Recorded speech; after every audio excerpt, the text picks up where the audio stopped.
যদি চাও তোমার ভালোবাসার মানুষটাকে তুমি তোমার ভালোবাসাতে পাগল বানাতে, তাহলে এই 3টি পয়েন্ট, সাইকোলজি পয়েন্ট তোমাকে মানতেই হবে। সঠিকভাবে পয়েন্টগুলোকে তুমি ভালোবাসার ওপরে অ্যাপ্লাই করো, গ্যারান্টি দিচ্ছি সে যে কিভাবে তোমার ভালোবাসাতে পন্থের মতো পাগল হবে সেটা সে বুঝতেও পারবে না, জানতেও পারবে না। তো খুবই গুরুত্বপূর্ণ ভিডিও, অবশ্যই ভিডিওটাকে কাজে লাগাও। প্রথম পয়েন্ট, বিপরীত লিঙ্গ প্রকাশ। দেখো, দুইজন ছেলের মধ্যে কেন প্রেম ভালোবাসার ফিলিংস জাগে?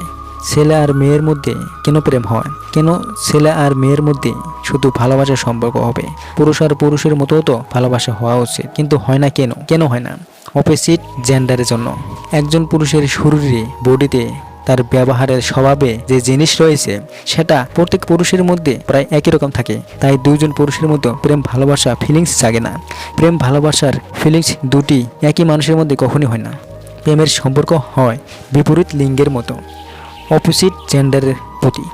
আর একজন পুরুষ আর মহিলা তো অপোজিট জেন্ডার, তাই পুরুষ আর মহিলার মধ্যে লাভ সম্পর্ক তৈরি হবে, এটা স্বাভাবিক ব্যাপার। কিন্তু বর্তমানে আমরা এটাও দেখছি, যারা ট্রান্সজেন্ডার হয়, কৃত্রিমভাবে যে পুরুষরা মহিলা হচ্ছে, তাদের সাথেও ছেলেরা প্রেমের সম্পর্কে জড়িয়ে পড়ছে, কারণ তার মধ্যে পুরুষরা অপোজিট জেন্ডার খুঁজে পাচ্ছে। তো দেখো, এত কিছু বলে আমি তোমাকে এটাই বোঝাতে চাইলাম, যে জিনিস তোমার মধ্যে নেই আর সেই জিনিস যখন তুমি অন্য কারোর মধ্যে পাবে, তখনই তুমি তার প্রতি আকর্ষিত হবে, সে ছেলে হোক আর মেয়ে।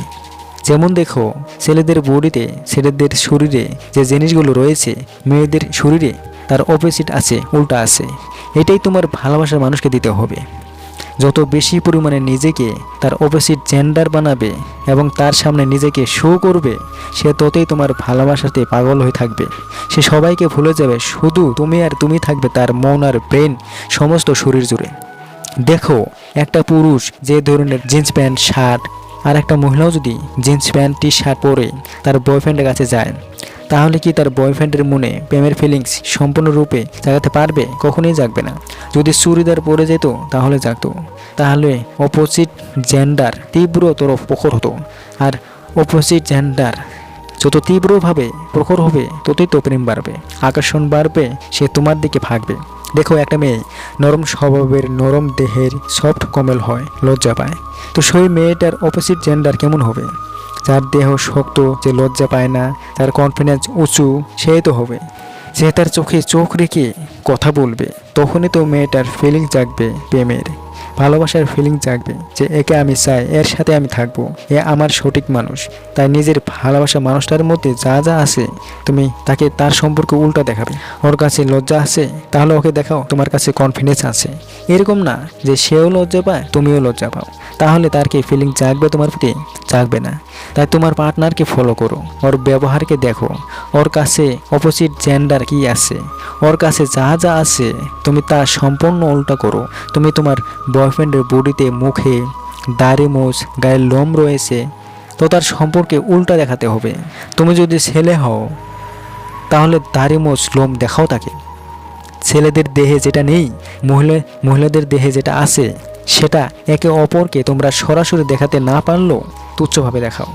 দেখো, যেসব মহিলার কনফিডেন্স খুব বেশি, খুবই সাহস, লজ্জা পায় না, এইসব মহিলারা কেমন পুরুষের প্রতি ভালোবাসাতে পাগল হয়?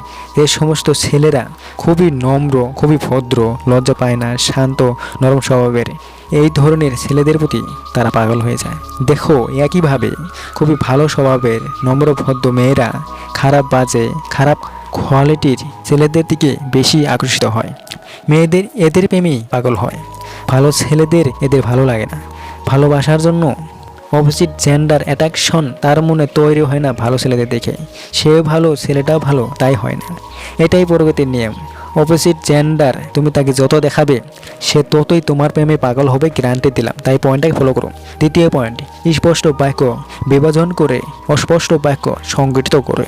খুবই গুরুত্বপূর্ণ পয়েন্ট বন্ধুরা। দেখো, যদি তোমার লাভার্সকে সব কিছু তুমি ক্লিয়ার করে পরিষ্কারভাবে বলতে থাকো, সব কিছু মানে এটা না যে তুমি কোনো কিছুই ক্লিয়ার করবে না। যেটা জরুরি, যেটা ক্লিয়ার করাটা জরুরি, সেটা অবশ্যই ক্লিয়ার করবে, কিন্তু প্রায় সব ক্ষেত্রেই অস্পষ্ট সিদ্ধান্ত দিবে তাকে। পরিষ্কার করে 100% বলবে না, সব ক্ষেত্রেই যখন তাকে পরিষ্কার করে স্পষ্ট বলতে থাকবে, তখনই নানা সমস্যা তৈরি হবে। যখনই সে ক্লিয়ার হবে, তখনই সে সবই জানবে।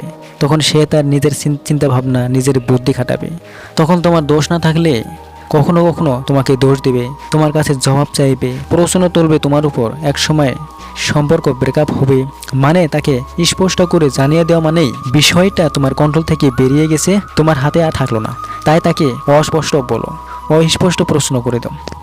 অস্পষ্ট ঘোষণা মানে হলো অ্যানাউন্সমেন্ট অবশ্যই করো, কিন্তু ক্লিয়ারিটি দিও না। কারণ তার কাছে কোনো কিছু যখন অস্পষ্ট থাকবে, ততক্ষণ সে বিষয় সেটা মত তোমার বিরুদ্ধে প্রকাশ করতে পারবে না। তোমাকে দোষ তো দেবেই না, বরঞ্চ সে এক্সাইটেড থাকবে। সম্পূর্ণ বিষয়ে সে জানার জন্য প্রচুর আগ্রহ থাকবে।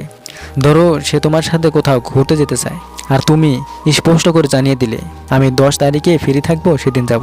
এবার তুমি যদি 10 তারিখে যেতে না পারো, যে কারণে যেতে না চাও, তবুও তা তোমার উপর রাগ হবে, ক্ষোভ জন্মাবে, ঝামেলা, মনোমালিন্য হবে। আর এই জায়গাতে যদি তুমি অস্পষ্ট বলো 10 তারিখে চেষ্টা করব, ফ্রি হয়তো থাকবো, সেদিন হয়তো সুযোগ হলে অবশ্যই সেদিন যাব, তাহলে তারপর 10 তারিখে না যেতে পারলেও কোনো ব্যাপার না, ওই কিছু মনে করবে না। তাই প্রায় সব ক্ষেত্রেই যখন অস্পষ্ট বলতে থাকে, তখন দেখবে তার মধ্যে একটা উত্তেজিত ভাব, এক্সাইটেড ফিলিং অবিরাম সবসময় থাকবে তোমার মধ্যে। আর এর জন্যই তোমার ভালোবাসাতে তোমার উপর সে ধীরে ধীরে পাগল হয়ে যাবে। কিন্তু যেটা সে বুঝতেও পারে না, গ্যারান্টি দিলাম। তো ফলো করো পয়েন্টটা। তৃতীয় পয়েন্ট, তার নিয়ন্ত্রণে থাকো। তার নিয়ন্ত্রণে থাকা যাবে না। দেখো, একটা ছোট বাচ্চার সব কিছু তার বাবা মা করে, কি খাবে, কোথায় যাবে, কখন কি করবে, তার সব কিছুই ছোট বাচ্চার সম্পূর্ণরূপে কিন্তু তার বাবা মার কন্ট্রোলে থাকে। আর তুমি যদি এই একই রকমভাবে তোমার লাভার্সের কন্ট্রোলে থাকো, সে তোমাকে যাই বলুক তুমি কখনোই তাকে না বলো না, তাকে মানা করো না, সব কিছুতে হ্যাঁ, অলওয়েজ, সর্বদা তুমি রাজি থাকো। তাহলে এক সময় তোমার উপর সে স্যাটিসফাইড হয়ে যাবে, তার সন্তুষ্টি মিলে যাবে তোমার ওপর। তখন তুমি তার ভালোবাসাতে পাগল হবে, সে কিন্তু নয়। তাই তাকে নিজের ভালোবাসাতে পাগল করতে চাইলে তার কন্ট্রোলে থাকা যাবে না। আর এটা তখনই সম্ভব যখন তুমি তাকে না বলবে, মানা করবে। খুব সহজে সে যখন তোমাকে পাবে না, তাই যখন কখনো কখনো তুমি তাকে মানা করা শুরু করবে, তখন ওই আনস্যাটিসফাই হবে তোমার উপর অসন্তুষ্টি হবে। আর এর জন্য ওর মধ্যেই তোমাকে কন্ট্রোল করার চ্যালেঞ্জ জন্মাবে ওর মধ্যে।